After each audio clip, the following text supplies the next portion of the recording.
It's the Brad and John Show. It is the Brad and John Show. Today's date is March 31st. Last day of March. Tomorrow is one of my favorite days of the entire year, April 1st. And this is the B block, which means we start at about 7:20 or so. Okay, John, you ready for my dissertation of what I've done for the past 3 days? Yeah, there was a Whistling Diesel live stream from Friday at 8:30 a.m. until yesterday at 10 p.m. No. I won't go into the whole history of KSLQ and the tower situation and stuff like that, but we're into phase one of 4 phases of signal improvement. And on Friday at about 10 o'clock, I flipped the off switch on the KSLQ transmitter about 2 hours after we got off the air on Friday. And magically, the transmitter site reappeared 3 hours later in a different location, much higher and with much stronger transmitter power, okay? And that is phase one of the improvements of KSLQ.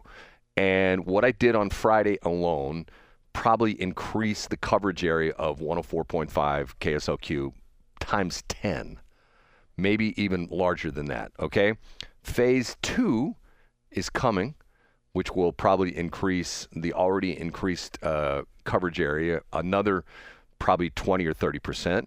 Phase three is working as well too, and there's also a phase 4 which would essentially put our signal pretty much over the entire St. Louis metro area.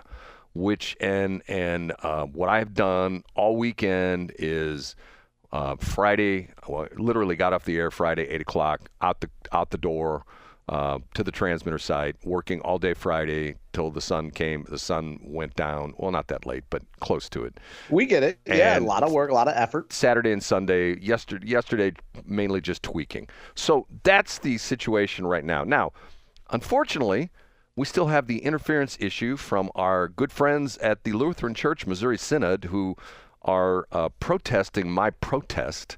Long, complicated story, which I won't go into, but it's very frustrating to me that when you go to someone, especially who is a church, and if you've ever seen their headquarters at the corner of Lindbergh and 44, which I would say, if you were to rebuild that building, I would say it's probably a $40 or $50 million building, and I'm not exaggerating when I say that. If you've gone inside and see how ornate it is, and then when you meet with those people and they cry poor, you know, that's one of the things that always frustrates me. The guy driving the Ferrari, living out in Huntley, who's, I don't have any money. Yeah, right. Okay. So anyway, that's an update on that, John. So I'll keep you posted as we move along. Are you comfortable saying where the signal can be heard today? You can hear it. It's not quite into the St. Charles, not quite into the Westplex, but if you go south on T off of 70, you can pick it up about a mile south. If you in the New Melle area, you can pick it up there. Pretty much all of southern St. Charles County. Your buddy, Mr. Lamping there in Augusta, can pick it up on the fillings in his teeth now. Matter of fact, he should have absolutely positively no problem hearing it. All over southern Warren County, southern St. Charles County, and probably the majority of northeastern Franklin County as well, too. You can drive 44 from Union all the way into Pacific and hear the station quite well. You can hear the station, obviously, in Washington. You can hear it in Union, hear it quite a few places along there. But that's just, like I said, that's just phase one of 4 phases. For sure, 3 phases, maybe even possibly 4. But I will just say this, that if you think dealing with the federal government is a pain in the rear end, there are certain county governments, who shall remain nameless at this point in time, that just drive me bonkers. I mean, it's to the point where you don't have an appreciation for red tape and how slowly bureaucracies move until you try projects where you think, oh, this is a no-brainer. Yeah, it is a no-brainer. A no-brainer for me, apparently not for them, because I'm now dealing with, and I won't even mention which county, I'm now dealing with the 5th person, actually the 6th person I've been dealing with on a tower situation. So it gets to the point where it's like, okay. And it gets to the point where you send them documents, and then the next guy comes along and he says, can you send me this? And I said, I already did that. Well, I don't have it. You have to send it again. You know what I'm saying? It's just very frustrating. And especially when you are willing to write said government agency a monthly check that they can deposit into the coffers of the county If this were a private organization, they'd be taking me out to lunch, asking me how quick they can move on this. Get what I'm saying, John? I do. I get exactly what you mean. Okay, changing gears. Randy Karraker, who I don't think Randy likes me. He's another guy that doesn't like me, John. I don't know why. Oh, God, right. Go ahead. Randy Karraker, where I think because I embarrassed him, because one point in time, I was his instructor at Lindenwood. When I was a teacher, and I was adjunct faculty at Lindenwood back in the day, and Randy Karraker was in my class when he was, I guess, 18 or 19 years old. Had a great career, still doing stuff. Unfortunately, lost his gig at WXOS, ESPN 101. He's doing something. Is this new thing? Is this a spin-off of Channel 4? Do you know what I'm talking about? This video thing where they're doing all the sports. Is this something to do with?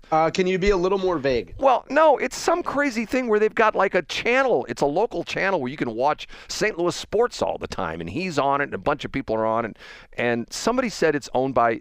Gray owns Channel 4? Don't they? Correct. Yep. Okay, somebody says this is like a division of Gray because this is part of the fallout from the Bally Sports thing going into bankruptcy with Sinclair, another local broadcaster owns Channel 30. I'm not up on that. Well, what was your Karraker point? Okay, he puts a post up on Facebook. And I'm guessing this is on Boomer Book, right? On Boomer Book, yes. Lamenting the fact that it's the third day of the Cardinals season, and he posts all these pictures. The stands are very empty. Now, John, two things. First off, opening day, I don't think they sold it out. Normally, there was a time in Cardinal history where you couldn't get a ticket. The scalpers were scalping tickets for opening day at the Cardinals. You know, one scalper would pay $1,000 to the next scalper. Yeah, for sure. That kind of a thing. Okay, day 3, Sunday afternoon. John, why was the stadium half empty, half full, whichever way you look at it? You mean yesterday? Yes, yesterday. Why? It was terrible weather, and there were even, as of Saturday night, predictions. There's two reasons. There were predictions for tornadoes. And also there was a St. Louis City soccer game going on yesterday afternoon. So a lot of hipsters and the people who enjoy outdoor soccer were at the soccer game yesterday. Now, any other things you might add into that situation as well, John? You would probably make the point that the Cardinals aren't a good baseball team. No, I could care less. I mean, about they that. swept the Twins. I don't know what the point is, Brad. Why wasn't the stadium? Why didn't the stadium sell out yesterday? Okay, here's my theory. This morning, I listened to 97.1 before I went in the air, and Kim St. Aj was giving the story about over the weekend there were 5 carjackings in the city of St. Louis. Yeah, okay, you're right. Yeah, that's true. Okay, not 1, not 2, not 3 before, but 5 carjackings, okay? Secondly, when you go down to Busch Stadium and you order a beer, you have to make monthly payments on that beer, okay? Thirdly, when you park your car in one of the parking areas, what happens to a lot of people's cars, John?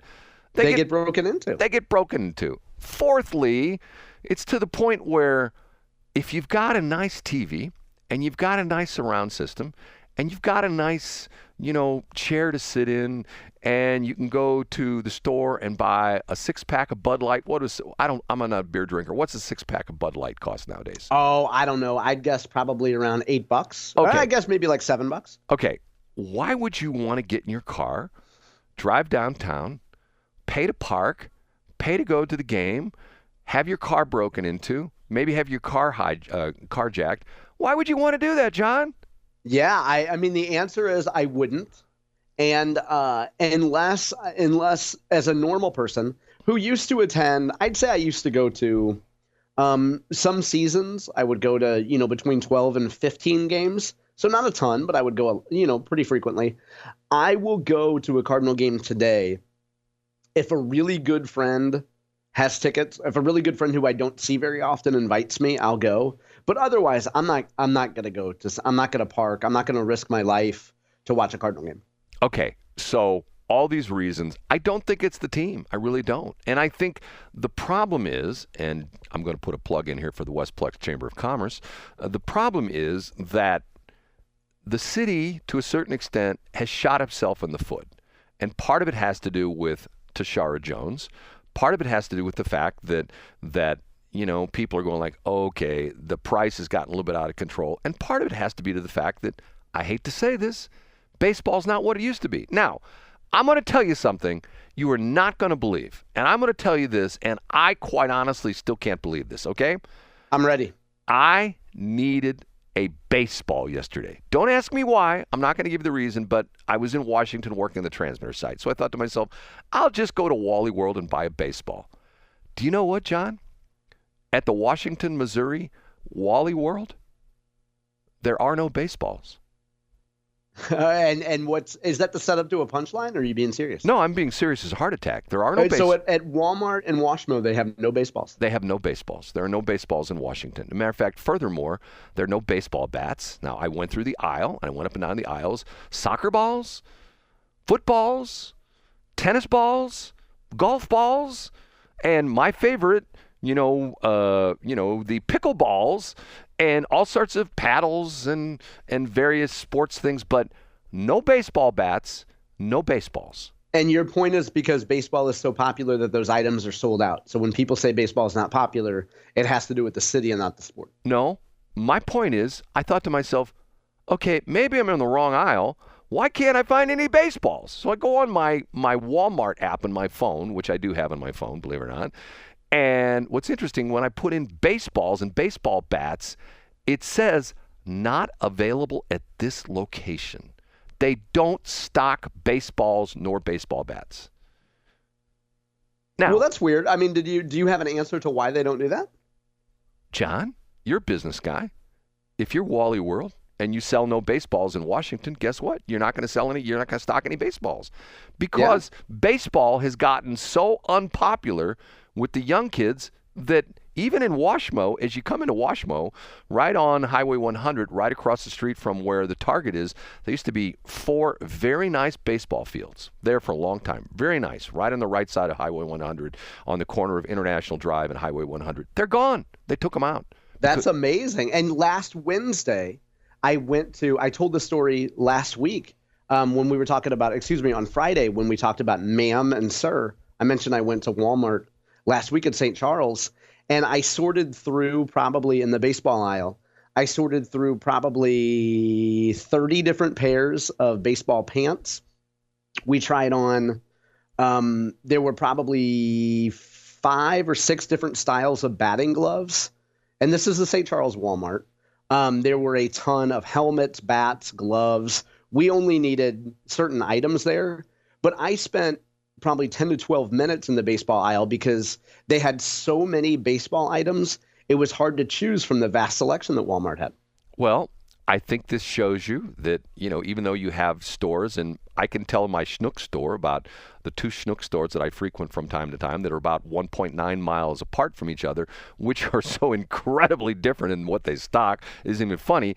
Even though they're national chains, they essentially cater to the local audience. So that's and that speaks well to Walmart. So what you're saying is, from what you can gather, people in that particular neighborhood, that area, don't play as much baseball as they play pickleball or soccer or other sports. Well, or football or tennis or whatever. Yeah. So in that specific region, you would say that baseball is not as important. Now, are you trying to extrapolate that to a broader trend nationwide? So are you saying that Washmo is radically different than St. Charles County? No, I'm just saying kids don't play baseball anymore. I mean, your kids, how many of your kids are playing baseball? 1, 2?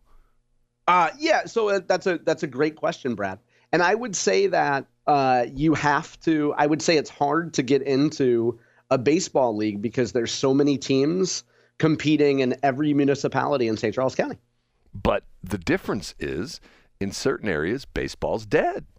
Yeah, for sure. Absolutely. And remember what the Cardinals tried to do, and they're still trying to do it. They're trying to revive baseball in the inner city. Yeah, they started that here in 1986, I think. Ted Savage began that effort. Former St. Louis Cardinal began that in St. Louis City. You're right. Right. And part of it, I don't want to be racial, but let's be racial when we talk about this. One of the concerns was that there were less and less, or fewer and fewer, which is the correct one, John? It's fewer and fewer. Thank you for asking, Brad. Fewer and fewer young African-American males who were playing baseball. And most of the African-American males were either concentrating on basketball or football. And the problem with basketball is there's only, 11, 12 guys on a basketball team. So in order to be that good is very rarefied air. So the chances of someone, playing street basketball in the city of St. Louis ending up an NBA team, I think you'd probably have a better chance of buying a lottery ticket for the Powerball on Saturday night than doing that. So what they tried to do is they tried to reinvent baseball to the black Americans. Remember the pushback that Tony La Russa got was, remember, that was the big fallout between him and the Wizard, Ozzie Smith. Ozzie Smith claimed that he did not like black baseball players. All he cared about was Latino or Latinx, whatever you want to call it, baseball players.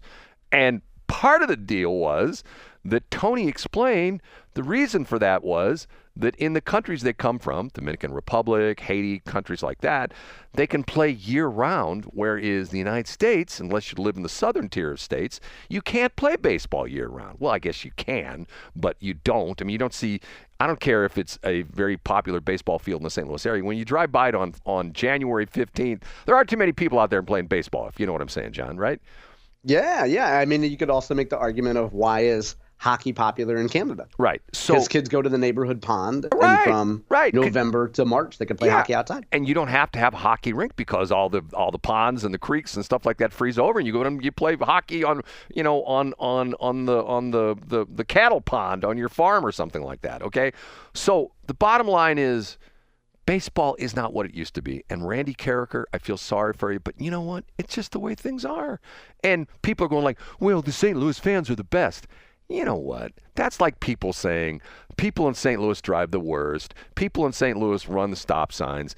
Go drive around Detroit. You'll find just as many crazy drivers. You'll find as many people running stop signs.